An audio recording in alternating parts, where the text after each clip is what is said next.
Machine ili ti mašina za razbijanje.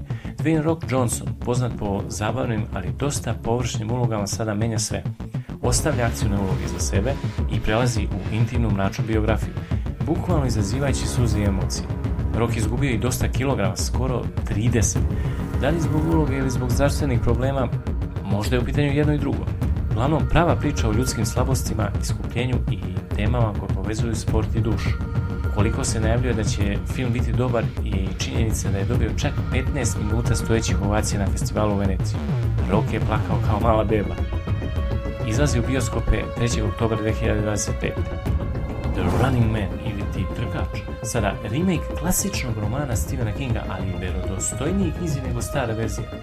Glenn Powell biva gonjen kroz smrtonosnu igru Brutalni lovci, globalna trka za $1 milijardu. Ovo je sasvim novi pogled na film iz 1987. sa Schwarzeneggerom. Ma koliko voleli tu ekranizaciju Stephena Kinga, kao i ja, novi je dosta verniji priči, kako kažu, mračniji, a i po traileru reklo bi se dosta zabavno. Režira ga Edgar Wright, a da bi se što bolje pripremio za ulogu, glavni glumac Glenn Powell slušao fitness savete Toma Cruisa i koga bi drugog nego Arnolda Schwarzeneggera. Izlazi 14. novembra 2025. Him, ili ti jednostavno on. Spoj sporta i horora? Da, ovo je Him. Mladi fudbaler trenira pod vodstvom legendarnog quarterbacka Marlon Wayans, sećate ga se iz Mrak filma. U brutalnom okruženju punom krvi i napetosti. Između ostalih producirao ga i Jordan Peele. Sećate ga se po hororima Get Out i Nope, pa govori da će ovo biti originalan i u najmanju ruku čudan horor.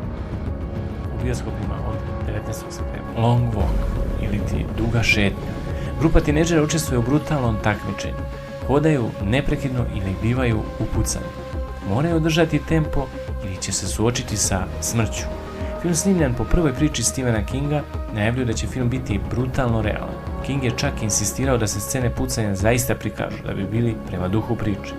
Izlazi 12. septembra. The Carpenter's Son, ili ti Krojačev sin.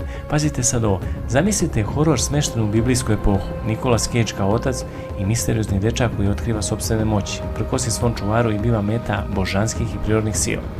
Sniman u Grčkoj, trailer tek izašao, film stiže na jesen. Originalno, mračno i definitivno drugačije od svega. Ovo će biti izuzetno kontraverzan film, jer se navodi da je dečak koji ima moći sam Isus i to će biti nešto sasvim novo u ovom žanru, a i u svetu filma.